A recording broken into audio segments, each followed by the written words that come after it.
मंत्रिमंडल के आकार है वो 14 हो गया है। मुझे तो खुशी है, मैं खुद ही बढ़ाने के पक्ष में रहा हूं। मैं तो बल्कि 15 से बढ़ा के 20 करने के पक्ष में रहा।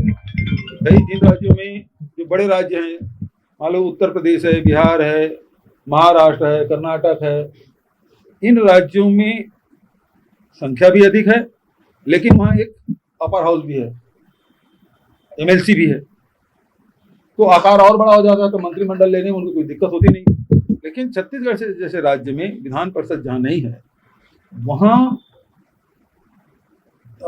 सबको प्रतिनिधित्व देना और कार्य करने में परेशानी होती है। इसलिए यह आकार बढ़ाने की बात मैंने की थी।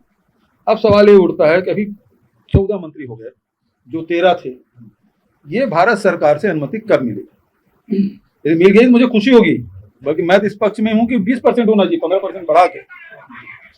लेकिन यदि भारत सरकार से अनुमति मिल गई है तो उसे गजट नोटिफिकेशन होना चाहिए। ये कब हुआ और बिना गजट नोटिफिकेशन के ये संख्या में वृद्धि कैसे हो गई, और नहीं है तो फिर ये पूरा मंत्रिमंडल अवैधानिक है। आप जो भारत सरकार ने हमको अनुमति दी है उससे बाहर जाके आप काम नहीं कर सकते। यदि अनुमति है तो बहुत अच्छी बात है, वो सबको पब्लिक डोमेन में आना चाहिए, मीडिया में आना चाहिए, और नहीं तो ये गलत परंपरा की शुरुआत होगी और ये गलत है।